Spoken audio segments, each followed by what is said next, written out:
Well, today we're going to talk about what I didn't talk about last week. For those of you who saw and advertised live, it was supposed to be about narcissistic mothers, but I jumped over it and talked about autism and narcissism. So today I'm going to go back and get into narcissistic moms. What does that relationship look like? How does it differ from sons versus daughters? What kind of common strategies do mothers use? As well as what do you do if you're an adult battling or coping with a narcissistic mom? And maybe if we have time, we can get into should you ever go no contact? What's the benefit, or maybe even what's the risks of going no contact with a toxic parent, not just with a mom, but anybody who's toxic. I'm so thrilled that you guys are joining me today. Right now, I'm looking for Leslie. If you're in the live on TikTok, would you say something to me? Because I'd like to make sure that I turn you or make you a moderator. So we now have moderators here, and I'm so thrilled for those of you who have signed up to do that with me. Thank you so much, and thank you for being here so much. And Lisa, you're really liking this live, and I appreciate that on TikTok.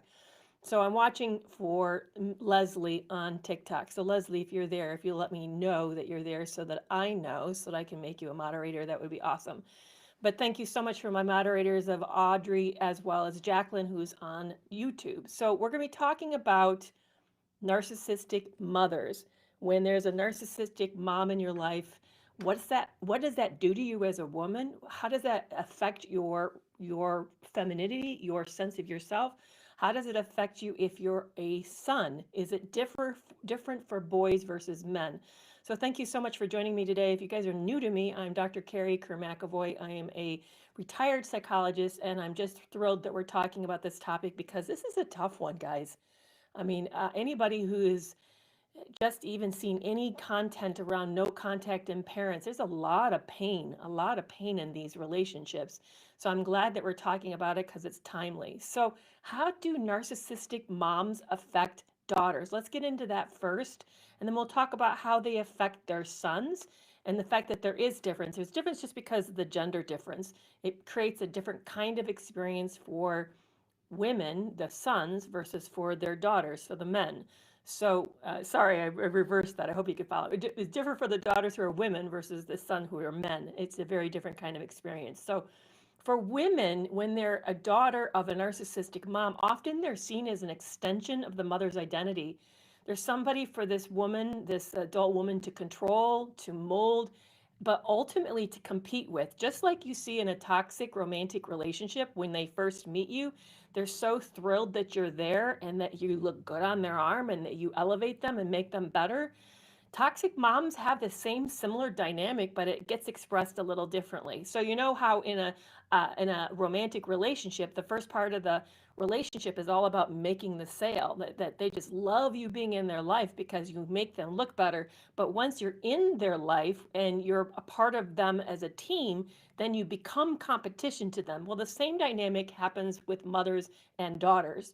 So mothers are all thrilled about their daughter's achievements, but ultimately her daughter becomes also her competitor, and she starts to see this as somebody who's taking away from her. Think of the Snow White um, fairy tale. That's not too far off of what actually happens, is that as the daughter comes into herself and comes into her power, her beauty, her capability, her competency, the mom begins to see that as threatening.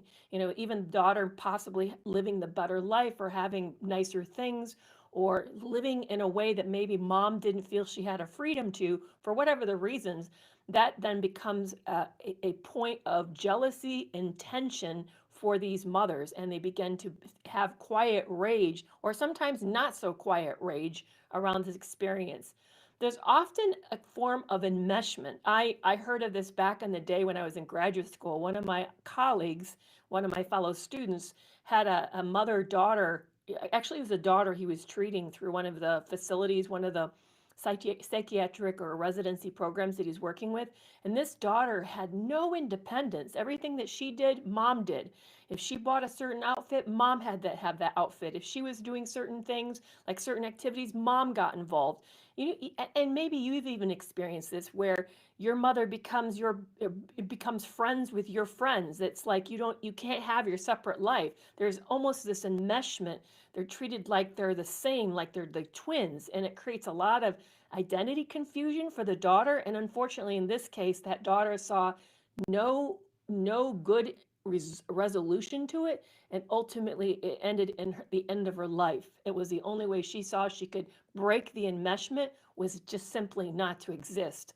So there's this enmeshment of twinship, of us being same, but yet there's also competitiveness. It's like the mother always needs to be one up, one better, prettier, thinner, more successful, more, just whatever she does, she needs to do it better. What happens with this is that this puts an enormous pressure on the daughter where there's no really sense of separation. They just feel like they're in their mother's shadows. They don't really get to be their own self, but they also have to be excessively perfect. Like they have to be the good girl. Like they need to not disappoint their mother because she's an extension of the mother. So she feels like she has to be so good for this mom. And ultimately, it makes it difficult for these women to have adult female relationships because it builds in this inherent distrust of other women because they get afraid that there's going to be this competition or this toxic dynamic that's going to happen in these relationships.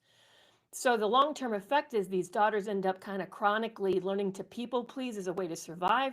They often have low self-esteem because of this masked by over this hyper achievement, but they feel a fear of taking up too much space because they're afraid there might be too much. And they ultimately start to emotionally attract or be attracted to emotionally unavailable or hypercritical partners. So with sons, however, what happens in these relationships is they're often cast in the role of needing to meet the mother's emotional needs. They end up being her protector, her surrogate parent, her golden child, or even sometimes the rebellious one or the scapegoat. But they're cast in a form of being sort of like her little man. You might see the son being overly relied upon in ways that are very emotionally inappropriate, that this young man is being made to feel responsible for the mom's moods, for her sense of safety, for offering stability. I mean, like, even sometimes dads who are not available will say that to you, you're here, so you be the man of the house. Well, this young man is not able to step into that. They don't have the capacity for that.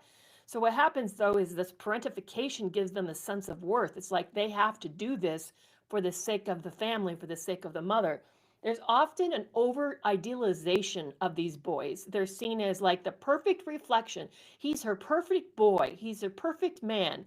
And yet, on the other hand, this is a really the double edge, because if he doesn't fulfill this function, then he's devalued as a big failure. So it's not, I mean, people who watch The Golden Child think, oh, to be the golden child, but actually it's a dangerous place to be, because as easily as you can have it, you also can easily lose it. So as much as someone's idealized, always remember that when someone is idealized and put on a pedestal, there's the opposite equal powerful risk of falling from grace, of being devalued, that having that pedestal knocked out from right underneath of you.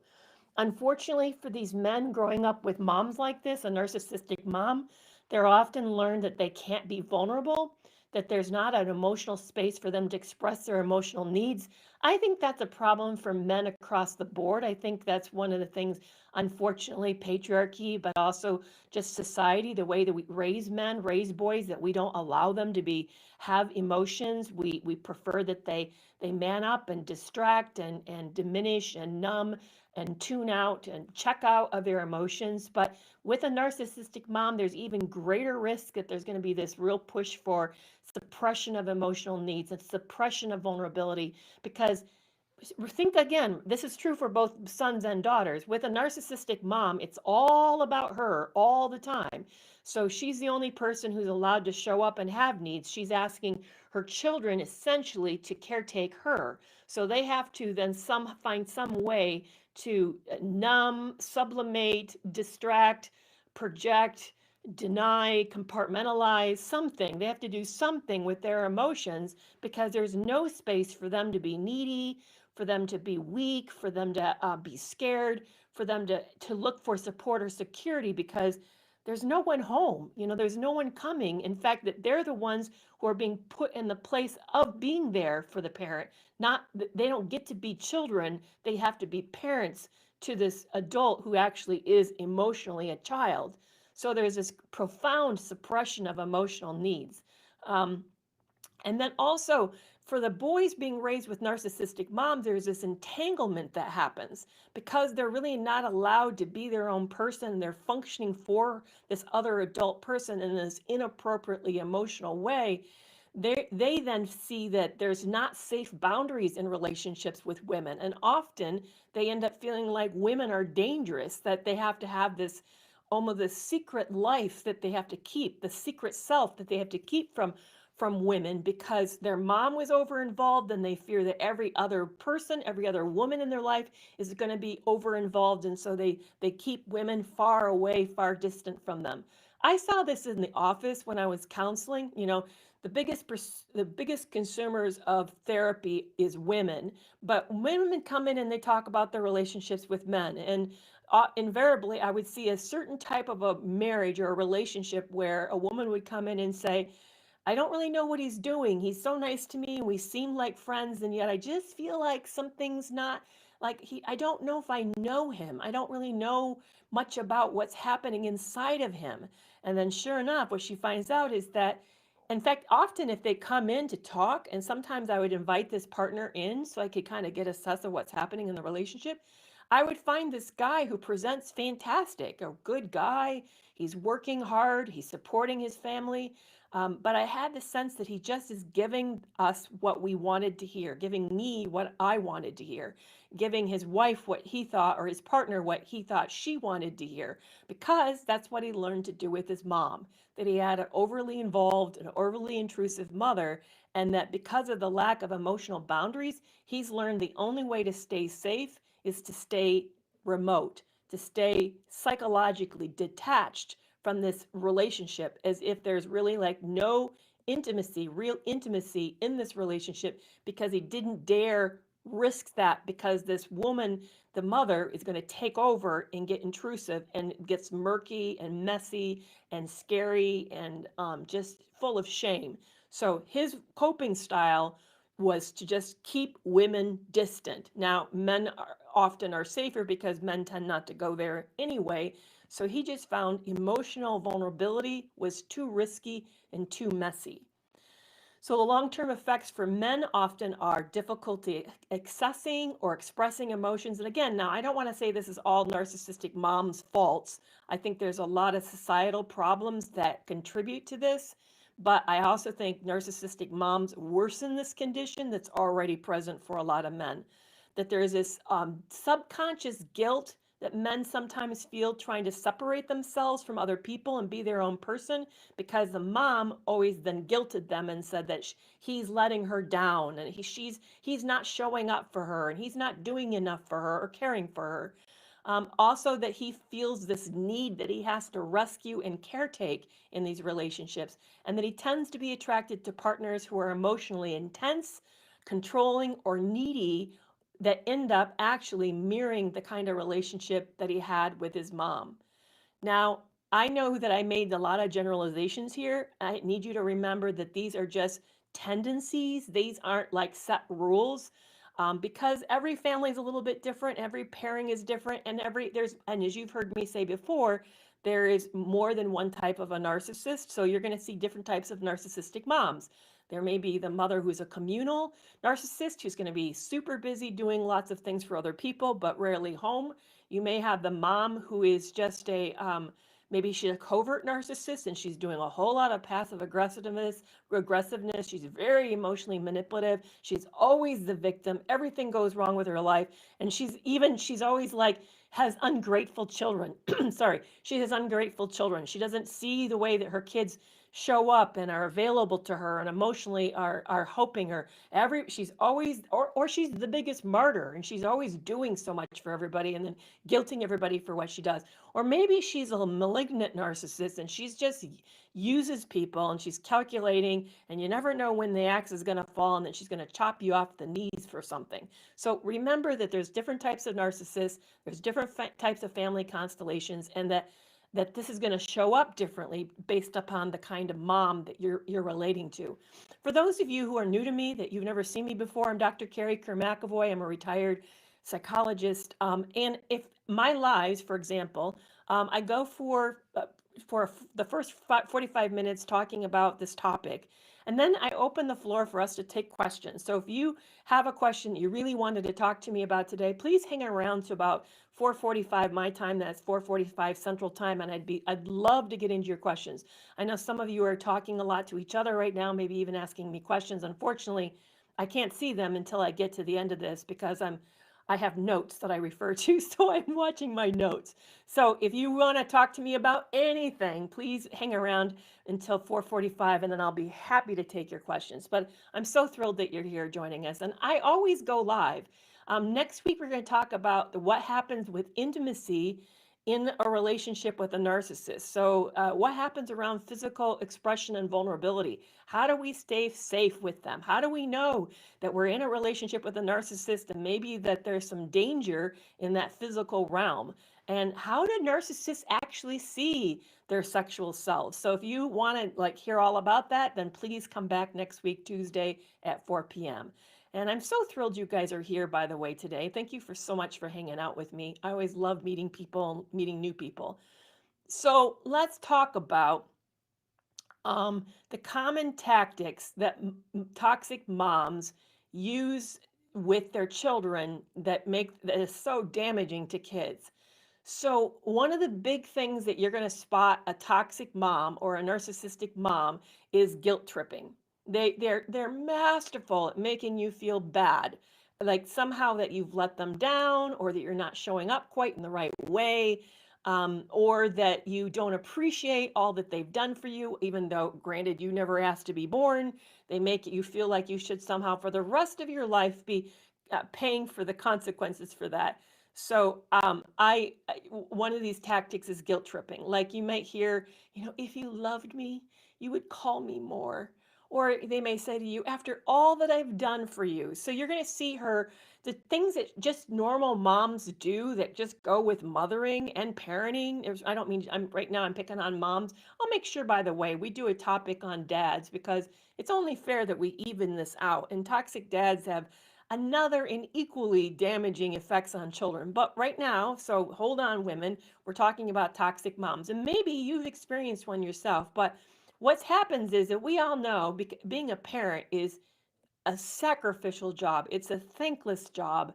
In the beginning, you're not allowed much of a self because it's all in the care of that newborn child. So but narcissistic and toxic moms see their suffering, see the sacrifices that just come with this role as though the child has somehow done this to them or owes them some form of payback or admiration or gratitude for all these sacrifices, instead of seeing it as just part of what they signed up for when they became a mom. Now, I know not everybody has a choice about being a parent. Some of us feel like we were sort of forced into this position, or maybe we didn't even know what we were signing up for when we had it, but really it's still our choice.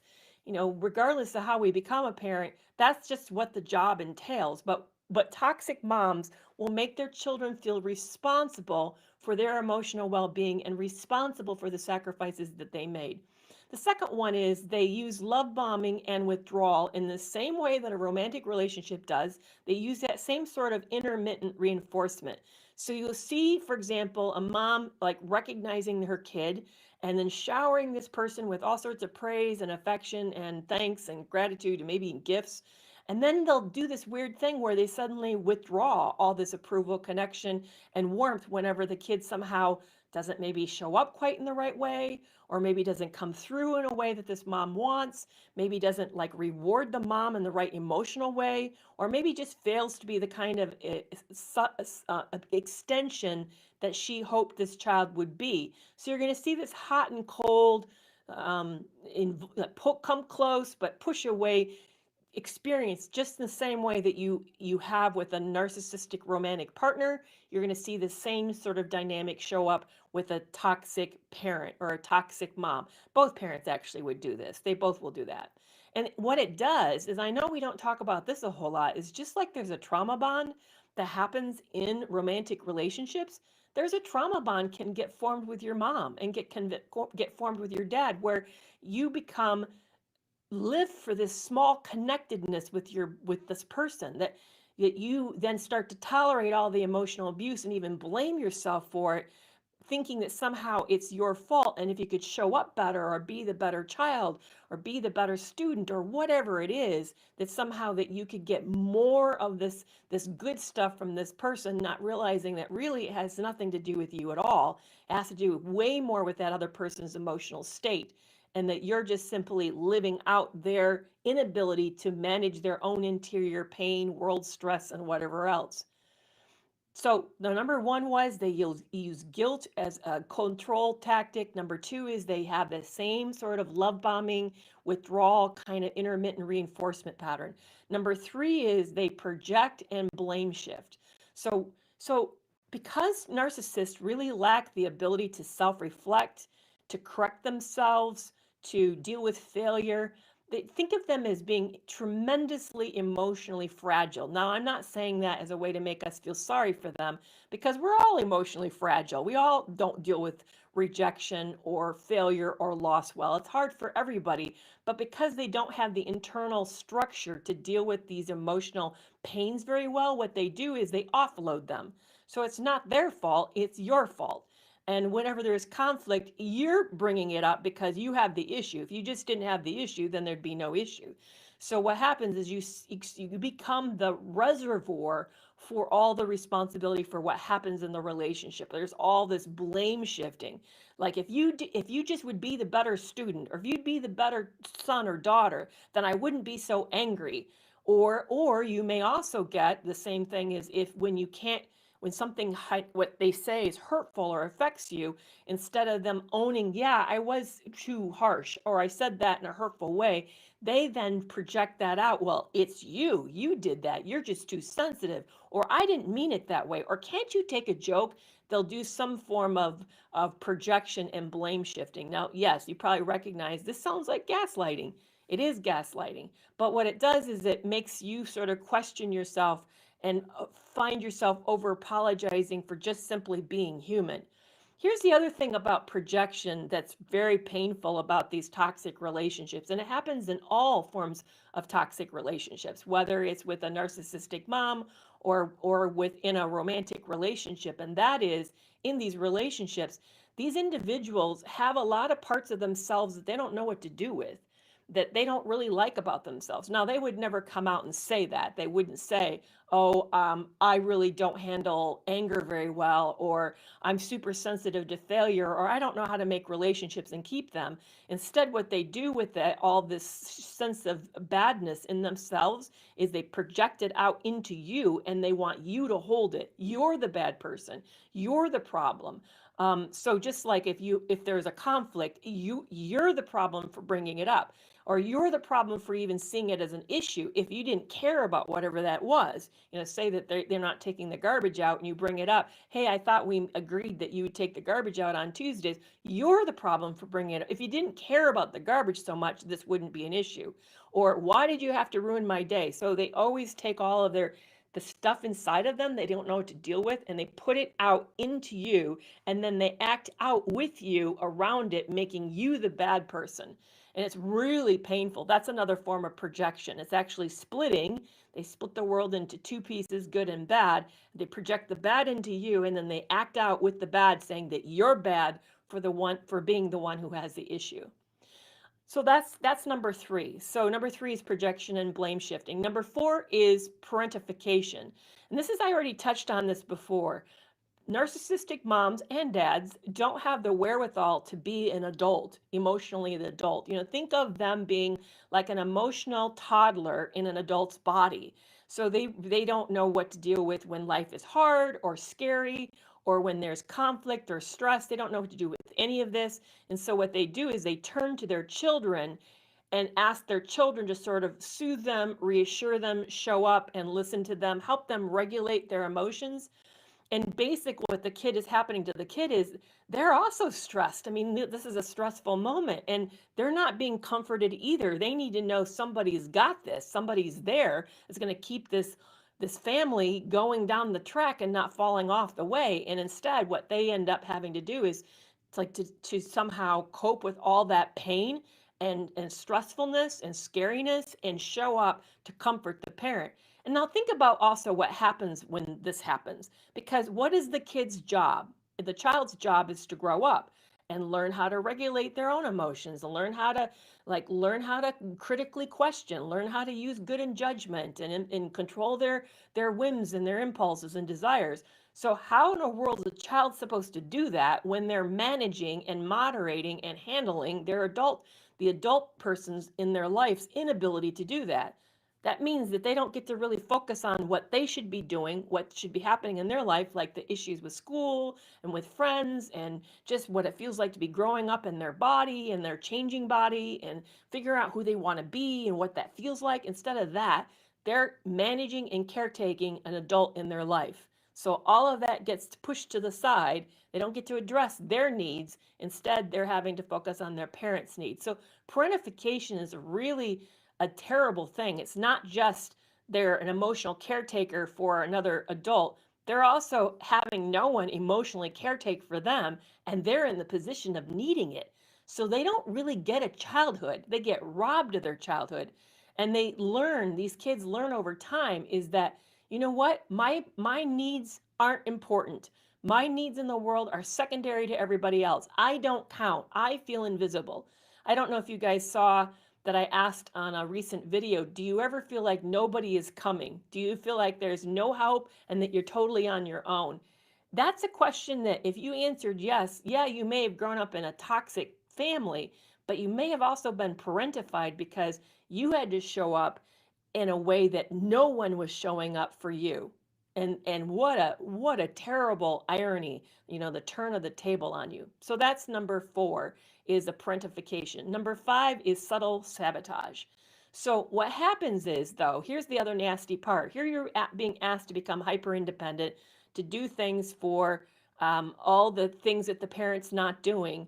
But so what does that do? Well, it makes you practice a lot. You have to go out and do things you're not supposed to do this early, but you're doing it and you get skills doing it, and then you learn. That's how we get successful. You start to learn that taking risks isn't the end of the world. It starts to build confidence in you. Maybe you start to experience some successes, and then what happens with that narcissistic parent? Well, you're getting a little too full of yourself there, aren't you? Or, you know what? I think you're getting ahead of yourself and your britches are getting a little big there.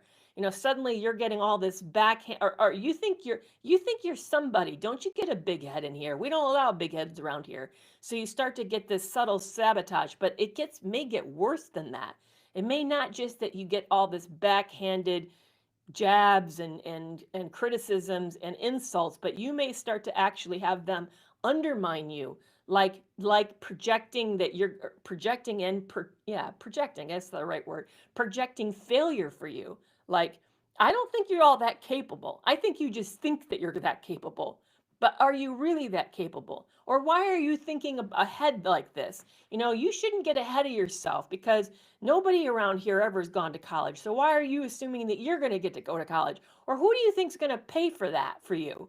And meanwhile, you're like, well, no one pays for anything for me. I have to go out and get babysitting jobs and do other things around here. I have to find jobs at down the road at my friend's farm or whatever. So, but you'll end up having the parent sort of starting to plant these seeds of doubt that make you start to think that maybe you're getting a little too big and a little too confident for yourself. I don't know if you guys saw the series. I'm now dating myself because it's a few years old these days, but the series Ozark.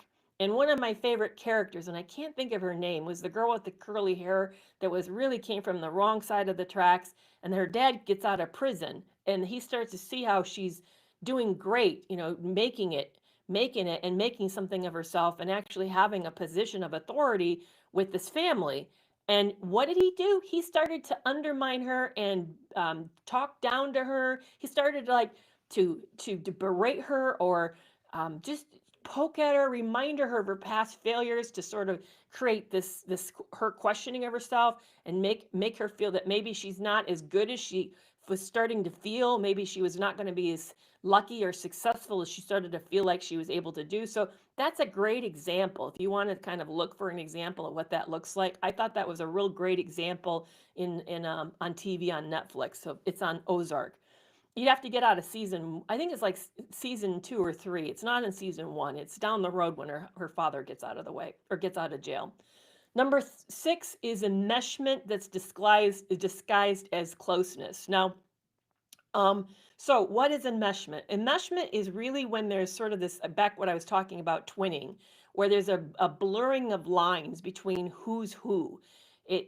You'd start to like get confused because they're so close to each other and they're doing the same things and they're in each other's spaces that there's really not the separation of autonomy or individuality. But what happens with a narcissistic mom is that she, especially with her daughter, more than her son, but she'll start to say, "You're my best friend. It's you and I in the world together." Or, she'll take pleasure with people thinking that they're sisters instead of mother and daughter. Or maybe she will play off and say, "We're sisters." She'll do these weird things that make it sound like they're friends and they're cohorts and best friends instead of having that they're mom and daughter, that there should be these appropriate emotional boundaries that she tends to blur. And so they'll end up like sharing secrets. They'll start to like do everything together. They often will have their hair done together or wear similar clothes or maybe even have their nails. I mean, it's just all the stuff that they start to share. And I even said that often these moms will embed themselves in their daughter's social lives and sort of befriend her daughter's friends as if she's one of them.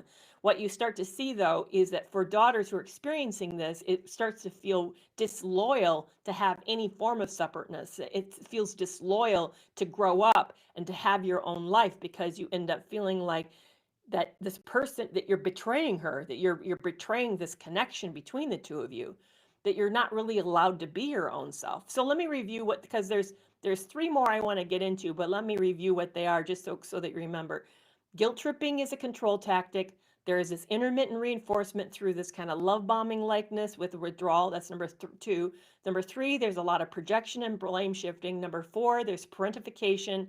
Number 5, there's a subtle sabotage that happens. And number 6 is enmeshment is disguised as closeness.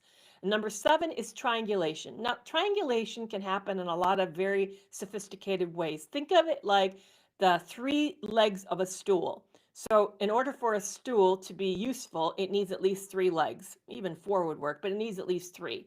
So watch for when people, it's bad in relationships, it's good on a stool. We need 3 legs to sit on a stool, but whenever the third thing happens or a third piece that can happen in a triangle in a relationship is a destabilizing thing, because what happens is the 2 people who are having issues don't work with each other directly. They work through another person as a way to sort of, I don't know, sabotage it, shift the control, deal with, void conflict. Just they do all sorts of really weird things. But triangles aren't necessarily between 3 people. It can be between you and your partner and your past, or it can be between some imaginary thing, like it could be the mom and daughter and the mother's imagined life. It could be, so watch for the way in which there's always like this third thing that's out there that's happening. So often these relationships, moms will pit people against each other. She'll pit siblings against each other, pit the partners against other people. They may have ins and outs, like cliques inside the family of who's in and who's out, who gets to know and who doesn't get to know. Often you'll see one child is sort of the idealized, is the golden child. Another child becomes a scapegoat and gets blamed for everything. But you'll see this sort of this drama that happens. There's gossip that goes on. Gossip, by the way, is often a form of triangulation, is when you tell somebody else about something that happens to somebody's life instead of going to that person and dealing with them directly. So you'll see a lot of this kind of nurturing. What happens though is it increases sibling rivalry. So the kids end up feeling like they're not safe to each other. They can't trust each other. Instead, they see each other as being played off and wondering who's favorite and who's in and who's out. So it just creates this nasty tension when there's triangulation. So that's number 7. Number 8 is the silent treatment and emotional withholding. So somebody just asked me this week, is sexual withholding happen?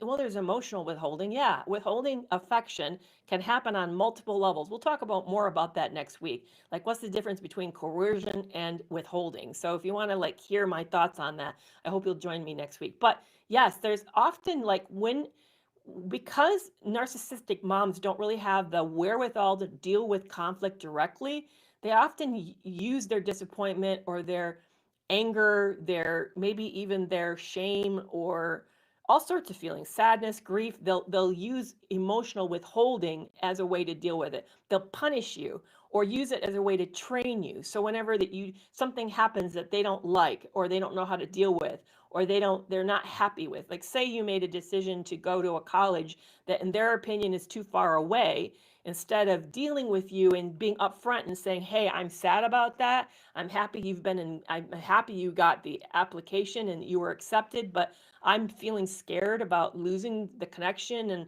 knowing that you're growing up. Instead of just dealing with it out front, what they do is they end up shutting down. And this can be a form of a punishment, but also ways to train you. Don't do that. Don't make these kind of choices, because if you do, this is what's going to happen. So it becomes this combination of making you feel bad, teaching you how you need to stay in this person's good graces, but also as a way to really let you know of their disappointment and their upsetness. So what happens though is we often end up feeling we have to try to earn our way back in with this person to somehow earn the connection. And we learn as a result of that love is conditional and fragile, and then we always are waiting for the other shoe to drop. So that's number 8. And number 9 is gaslighting. And if you guys maybe you don't know what this is, but let me explain it really quickly. Gaslighting always includes a lie, but not all lies are gaslighting. So let me say that again. Not all lies are gaslighting, but gaslighting always includes an aspect of a lie.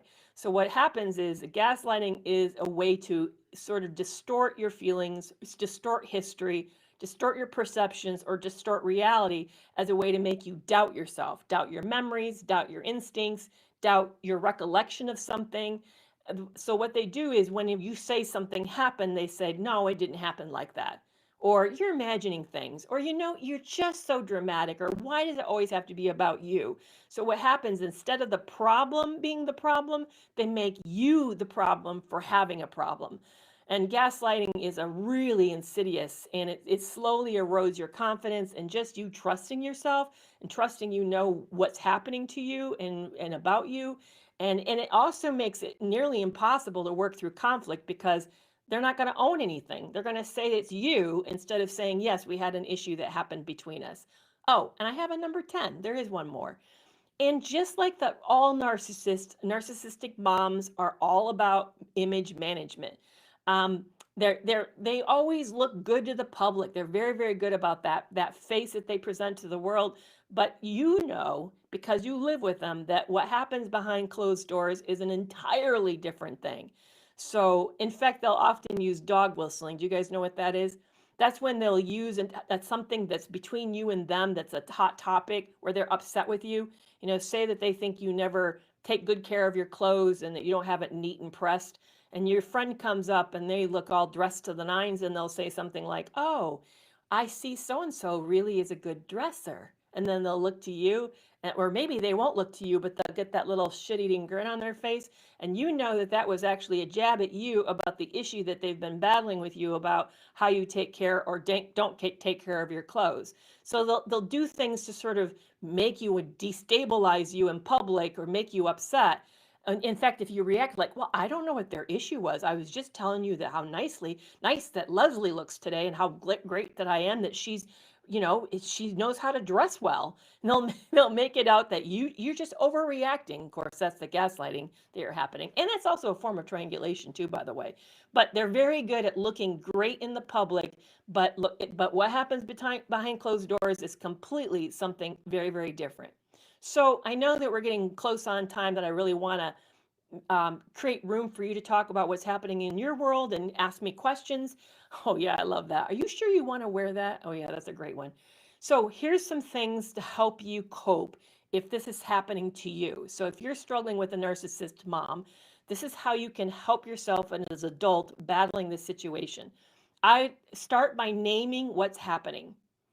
They create fog, and think of fog as standing for fear, obligation, and guilt. It's impossible to combat fog. If everybody has driven in fog, you know that you can't see 2 inches in front of you. And that whenever you can't see, then you don't know if you're on the road or off the road. So the best way to combat with fog and combat the confusion is to start to label what's happening. This is guilt tripping. Oh, that's triangulation. I think I'm being gaslit. She's being emotionally enmeshing. And if you'd like help for angles of what to call these things, I just posted a short or a reel or TikTok, whatever you want to call it, on all of these platforms, even on Facebook. I put it on Facebook too. I found 12 signs of toxicity of a mom, and I just posted it today. So that's a great way. Go look at it and say, oh, that's what I've experienced. I've had one of those. So name it. Name what's happening. That's the first tip. Number 2, start to set clear, consistent boundaries. Decide with yourself what is negotiable and non-negotiable behavior. And be honest with yourself. One of the biggest problems we make is that we say to ourselves, I'm not going to tolerate this anymore.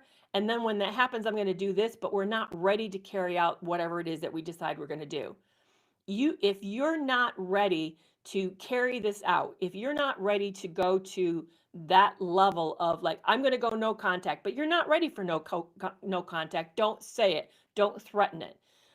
Don't say, if you raise your voice again the next time, I'm never talking to you again. Don't say that unless you plan to do that. So think of what the boundaries are, but also think of what is a reasonable consequence that you can actually carry out. If you say something, threaten something, it's just a threat. And they learn that it's a threat, and they learn that it's meaningless. And the next time you say it, they're not particularly impacted by it because they know there's nothing to it, that it has no reality, no teeth to it. So don't say something that you're not prepared to do. So really be honest with yourself. This is where it takes a lot of like careful thought, and you may want to even include other people to help you process this, to see what it is that you can carry it out. I know for me in that romantic relationship, when I found out he was cheating and sexting and doing all sorts of other things with other people, there are people in my life. I had therapists in my life wanting to have me say I was going to leave him if he ever did that again. I wasn't even for sure leave him when what happened, when he sexted, when I found him out with another woman. I mean, leave him over what? I wasn't ready because I didn't know what my boundaries were, and I didn't know what consequences I could follow through. So what I did was I didn't make any of them because I wasn't ready. It's okay. I want you to hear me on this. Just because you know what's happening is toxic and bad for you doesn't mean you should have the boundaries until you're ready to like name them and then know what the consequences you are going to enforce them. Don't rush that process. It takes time to figure that out. And a lot of times people around us can't stand seeing what's happening to us, so they push us as a way to deal with their discomfort. But their discomfort is their problem. It's not your problem because it's not their life, it's your life. So really get honest about yourself. Boundaries are important, but they need to be your boundaries. You need to be ready to enforce them, what they are, and when you're ready. So don't let anyone push you. Number 3, expect pushback. Here's the thing we really struggle with and dislike a lot. Have you guys ever heard the extinction? There's a word for it. I don't know if I know like extinction pattern or extinction something, but I understand the principle. I just don't know what it's called. It comes out of behavioral therapy. So you have a bad behavior that you shouldn't be doing and you want it to stop. So you're going to try to stop. Well, what happens as you try to stop? Well, the behavior goes up and gets worse before you stop. This is how it happened. Yeah, extinction burst. Thank you for that. So it happened on the dairy farm. I grew up on a dairy farm and we had a fencer. And invariably in a thunderstorm, the fencer would get hit by lightning and it blow it out. And the cows would figure that out, that the fence was dead and they could push through it and get out. So when they would come back and we'd get them back inside and the fencer would be back on, they would think, maybe that fencer is out today. Maybe it's not active. So they would test it. They would test it more often than they would normally do just because they like, well, it went down once. Why would it not go down again? So this is what happens when you set a boundary. Like say, for example, you say, let's just pretend we're going to make one up. You say, you know what? I'm exhausted with every holiday turning into a big roaring fight. If tempers start to flare, and if so-and-so, Uncle Joe says that nasty comment, I'm just going to get up with my family and leave. I just don't want to deal with this. Expect pushback. If you say that to your mom, I'm going to leave if Uncle Joe brings this up. I know you have no control over that, but I just don't want to stick around for it. It just goes bad and nasty. Expect her to say, really? I mean, I don't have any control over that. You're going to punish all of this because of that? I mean, can you not find another way to deal with it? Expect pushback for this. Expect it. So whatever you do, expect guilt, silence, anger, smear campaigning, but it doesn't mean that your boundary is wrong. It actually means that your boundary is working. Because think of the dairy cows, the fence goes down and they push the fence because they think, well, it went down before. Maybe it's going to go down now if I do what I did before that made it work, made this person give in. So expect pressure, expect pushback. It doesn't mean what you're doing is wrong. It doesn't mean that you're bad. And it doesn't mean that your boundary isn't good. Number 4, detach from the fantasy that one day your mom is going to wake up and change and see how much pain she's caused and she's going to become a better mom. She's not. She's not going to become a better mom. She's not going to change. That's a fantasy, and what it does is it keeps you trapped hoping for potential. And we do that with our romantic partners too. We get trapped by their potential, the hope of the potential. So part of healing is accepting that this person's flawed and maybe even broken, and they're not going to show up in the way that we want because they just don't have the capacity. And we need to let go of that, let go of the fantasy, and allow ourselves to really grieve. So stop waiting for this person to get better. Number 5, regulate yourself before you respond. This is a really hard one. We all know they say triggering stuff. They know how to push our buttons. They know you better than anybody else. And when that happens, you want to move right in the way that you've always moved in before that doesn't work. So what I want you to do is start to take space. I don't know what that is for you. Maybe it's taking a breath. Maybe it's counting to 10. Maybe it's you go taking a walk. Maybe it's you talking to somebody. But find a way to give yourself space to think about it, ground yourself in something, and then respond later when you're in a better space. What I find that often helps me is to say, I got to think about that and I'll come back to you. I just build in the time for myself to just get my feet back underneath of me before I do something. So it's hard. I'm going to tell you, this is super hard. You're not going to want to do this because we're so used to reacting, but find a way to give yourself space to take a breath and then come back when you're ready, whenever that is. And you're allowed to take time to do that. Number 6 is stop justifying yourself. You don't need to explain why you do what you do or who you are or why you do the things. I find I do this a lot. That is what worked a lot in my life and my relationships, that I often will say, well, I'm autistic and I'm blah, blah, blah. No, you don't need to say any of that. They haven't earned the right to know why you are the way that you are. And by you doing that, you're inadvertently giving not only more ammunition, I can't say that word, ammunition, there you go, I said it right, ammunition, there I did it wrong again, to them, but also you are putting yourself down. You don't need to put yourself down. You are fine, perfectly fine, just the way you are. So here are some things to say instead of a debate or being defensive or over-explaining. So resist debating, defending, or over-explaining. Say, it doesn't work for me, or I'm not available for that, or I've already made my decision. Just say a simple statement and stick with it. Stay with it. You don't need to justify or say more. Number 7 is start to reclaim your life outside this relationship. One of the sayings I heard years ago that I loved is friends are the family you choose. Yes, we didn't get a choice when we got born into this family. We just was born into this family. That doesn't mean because they're blood that somehow you owe them something. Just because she gave birth to you does not mean she has a claim on you for the rest of your life. Go ahead and start to build relationships with people who are meaningful, who make you feel seen and supported and safe. Start to invest in your own self.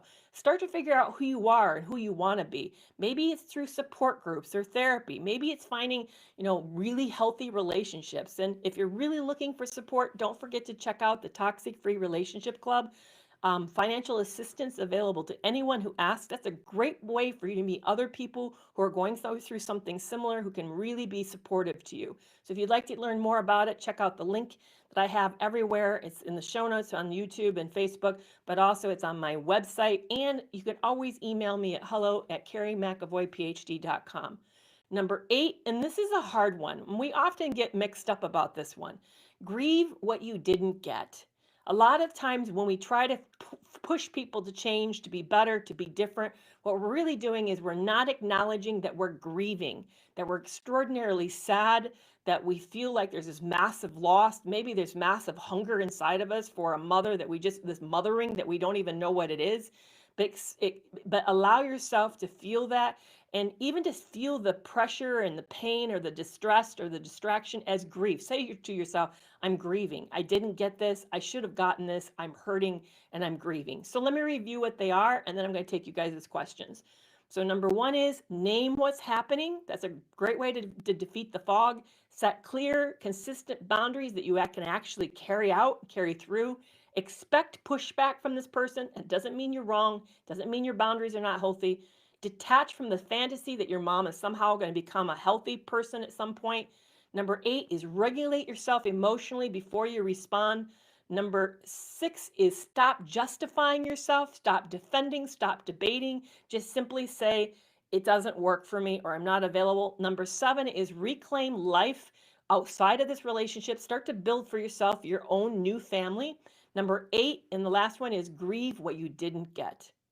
Grieve what you didn't get. So thank you so much for first of all, being patient with me, because last week should have been this topic, not autism and narcissism, but I just missed it. And I'm really glad that you're here to join me to talk about this, because I think it's important. And if you're really like this, let me know. I'd love to circle back down the road and talk about narcissistic dads and how they differ from narcissistic moms. So let me know about that. But what kind of questions do you have for me today? I'm going to put my glasses on so I can see your comments. And yeah, anything that you have that you'd like me to know. So is this about having a mom that's narcissistic? Yes, I didn't do that. Yes, it is. It is about that. And thank you for joining me today. Any other questions you have about this? I'm right now skimming the comments that are coming on. So yeah, if you guys have questions, and thank you so much for my moderators today. I really, really appreciate that. So it's a lot to ask somebody that doesn't understand what they never had. Yeah, that's a good point that you're making. It is a lot to ask somebody. But I think we can start to find that within ourselves. We can begin to sort of listen to what we think mothering would look like, or what we see mothering around us looks like, and then do some of those things for ourselves. I don't think it really lets us off. If we've not been mothered, doesn't let us off from learning to be a mother to ourselves. I think we still need to do that, because if we walk around looking for a mom in everything else, in everyone else, we're going to end up putting people in positions they're not ready, capable, or good for them to have with us. How do you handle someone who's using the boundaries against you? Can you give me an example of what you mean? A boundary against you. A mom-in-law. That's another. I think mother-in-laws is kind of a different type of bird.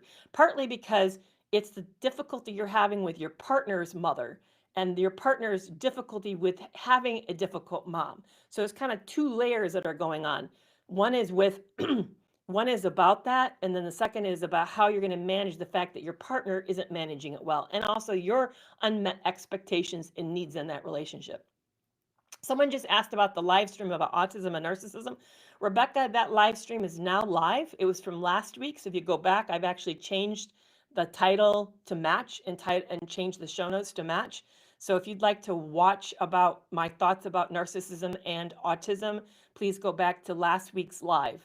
It's on Facebook as well as on YouTube. And I just learned from Facebook that for those of you who watch my lives in replay, so if you're watching this live and you're not here, that they're no longer going to keep the whole panel of lives available. They're only going to keep 30 days up, and at that point, then they're going to end up deleting them.